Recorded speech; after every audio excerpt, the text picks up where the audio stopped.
Assalamualaikum warahmatullahi wabarakatuh. Perkenalkan, nama saya Asril Nurdin, jurusan Fisika Prodi Pendidikan Fisika kelas B.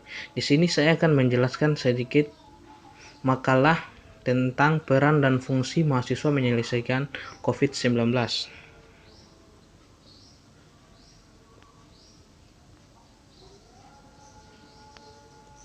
Baik, saya langsung saja di pembahasan. Peran strategis mahasiswa di masyarakat. Sebagai kaum intelektual, peran mahasiswa sangat dibutuhkan dan penting dalam perubahan bangsa. Mahasiswa sangat merealisasikan teori yang dipelajarinya di kampus terhadap masalah yang terjadi di masyarakat. Mahasiswa juga harus berpikir kritis dan menyelesaikan masalah yang terjadi di masyarakat dan memberikan solusi. Selain itu, mahasiswa sebagai kaum intelektual adalah generasi penerus bangsa untuk meneruskan dan menggantikan generasi sebelumnya untuk melakukan perubahan bangsa ke arah yang lebih baik dan maju. COVID-19 merupakan penyakit menular yang berpotensi menimbulkan kedaruratan kesehatan masyarakat. Oleh sebab itu, tindakan pencegahan terhadap jenis penyakit menular tersebut wajib dilakukan secepat mungkin.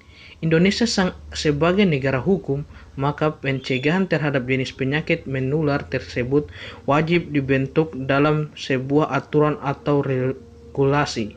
Urgensi pembentukan aturan terkait dengan pencegahan COVID-19 ini wajib dibentuk dalam peraturan pemerintah dan peraturan Menteri Kesehatan, karena kedua peraturan tersebut merupakan peraturan pelaksana daripada Undang-Undang Nomor 6 Tahun 2018 tentang kekarantinaan kesehatan. Berdasarkan analisis penulis, ada 5 peraturan pemerintah yang wajib dibentuk dalam rangka melakukan tindakan penanggulangan dan pencegahan ancaman penyakit yang mudah menular seperti COVID-19, dan ada 11 peraturan Menteri Kesehatan terkait yang wajib dibentuk dalam rangka mengantisipasi ancaman COVID-19.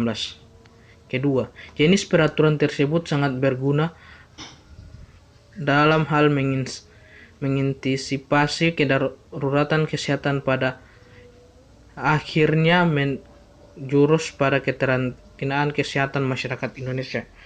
Kiranya kedua jenis peraturan ini segera dibuat dalam rangka memberi kepastian hukum dan mencegah penularan COVID-19 secara meluas. Yang kedua, bagian kedua, yaitu tentang permasalahan masyarakat sebagai dampak COVID-19. Menularnya COVID-19 membuat dunia menjadi resah, termasuk di Indonesia. COVID-19 merupakan jenis virus yang baru, hingga banyak pihak yang tidak tahu dan tidak mengerti cara penanggulangan virus tersebut. Seiring menambahnya virus corona atau COVID-19 ke ratusan negara, pemerintah Republik Indonesia menerbitkan protokol kesehatan. Protokol tersebut akan dilaksanakan di seluruh Indonesia oleh pemerintah dengan dipandu secara terpusat oleh Kementerian Kesehatan RI. Sampai pada penjelasan dan tata cara penanganan tersebut tidak ada persoalan. Ternyata COVID-19 terus menular secara meluas dan seakan tidak bisa tertangani, sehingga membuat Ketua DPR RI berkali-kali mengingatkan pemerintah agar segera membentuk tim nasional penanganan wabah virus corona yang bersifat terpusat. Selain itu, karena kurangnya informasi membuat masyarakat di berbagai daerah banyak yang mengeluh, bingung, dan semakin khawatir akan akibat tidak mendapatkan pelayanan secara aman dan meyakinkan ketika merasa ada di indikasi terpapar virus COVID-19. Masalah lain yang muncul adalah terkait pihak yang berwenang dalam menetapkan kedaruratan kesehatan masyarakat, apakah pemerintah pusat ataupun pemerintah daerah. Walaupun Presiden telah menegaskan bahwa kebijakan lockdown tidak boleh diambil oleh pemerintah daerah, namun bisa saja kepala daerah mengambil kebijakan lockdown jika memang menurut kepala daerah itu wajib dilakukan. Jika memang pemerintah daerah mengambil kebijakan tersebut, bisa jadi banyak pihak yang anggap itu salah karena tidak sesuai dengan ketentuan undang-undang. Namun kalau respon pemerintah pusat lambat dan juga karena lemahnya regulasi, maka tindakan tersebut dianggap hal yang lumrah dan menghadapi ancaman darurat seperti COVID-19. Berdasarkan uraian tersebut, maka penulis tertarik untuk melakukan penelitian dengan judul Urgensi Pembentukan Aturan Terkait Pencegahan COVID-19 di Indonesia. Adapun tujuan penulisan ini yaitu untuk mengetahui dan menganalisis urgensi pembentukan aturan hukum di Indonesia terkait pencegahan COVID-19. Jadi yang ketiga tentang peran mahasiswa menggerakkan masyarakat menyelesaikan masalah COVID-19 di Indonesia. Wabah atau virus corona telah menyebabkan kerugian nyata di kalangan masyarakat dunia. Kerugian ini juga dialami oleh Indonesia. Bahkan ada yang sakit dan meninggal akibat virus corona tersebut. Tindakan dan antisipasi pemerintah Indonesia menjadi hal yang menarik ditunggu. Tindakan tersebut ternyata sudah diambil dalam bentuk adanya pembatasan sosial. Pilihan pemerintah yang menerapkan pembatasan sosial ini menarik dicermati karena pihak tersebut merupakan pilihan yang beresiko terhadap upaya pencegahan terjangkitnya orang akibat virus corona ini.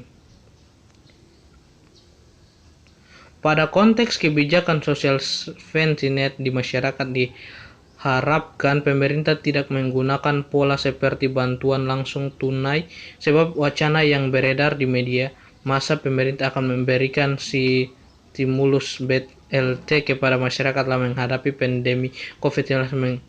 Mengapa tidak disarankan menggunakan pola?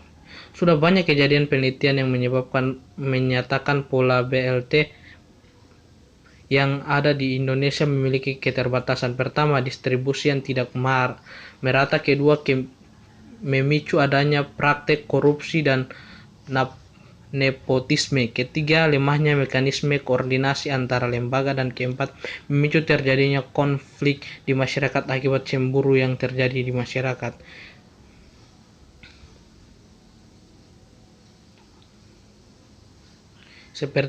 Contohnya seperti masyarakat yang satu dapat namun masyarakat yang lain tidak dapat. Begitu juga masyarakat yang dianggap mampu justru malah dapat, tetapi masyarakat yang tidak mampu malah tidak dapat, dan lain sebagainya. Banyak anak muda yang meremehkan mungkin tidak berbahaya lagi bagi Anda, tapi untuk orang tua Anda, kakek nenek Anda, orang tua saya, kakek nenek saya, ini berbahaya. Tuhan meminta kepada para pemuda untuk menghentikan kegiatan di luar rumah jika tidak penting. Menjaga jarak dan mengurangi main adalah kunci pencegahan penularan virus corona. Sayangnya Belva masih melihat banyak orang berkegiatan di luar rumah. Semua harus tahu bahwa semua punya peran penting. Warawiri kesana kemari itu kunci virus menyebar dengan cepat. Kita harus sadar bahwa kita generasi penular terbesar dan semua tidak boleh meremehkan. Dia juga mengimbau anak muda untuk memerangi disinformasi atau hoax. Anak muda memiliki akses informasi yang lebih mudah dan luas. Mahasiswa dapat menjadi kontrol bagi perjalanan pemerintah, baik dalam pembuatan kebijakan maupun peraturan yang dibuat oleh pemerintah. Mahasiswa juga bisa sebagai penyalur aspirasi masyarakat kepada pemerintah. Aspirasi ini dilakukan oleh mahasiswa dengan salah satunya dengan cara demonstrasi, tetapi demonstrasi yang harus dilakukan oleh mahasiswa dengan salah satunya sesuai dengan peraturan yang tidak anarkis serta tidak merusak infrastruktur maupun sarana yang ada. Bab penutup. Kesimpulan, COVID-19 atau Corona adalah virus yang awalnya disebarkan melalui hewan. Virus ini berasal dari kota Wuhan, Cina, dan sekarang sudah hampir menyebar ke seluruh dunia termasuk Indonesia sendiri. Pandemi Corona memang membuat warga dan masyarakat dunia resah, terutama penularannya yang begitu cepat membuat kita lebih was-was. Selalu menjaga kesehatan dan mengikuti aturan pemerintah merupakan kunci agar kita terhindar dari virus mematikan ini. Ya baik, cukup sekian dan terima kasih. Itulah paparan dari saya.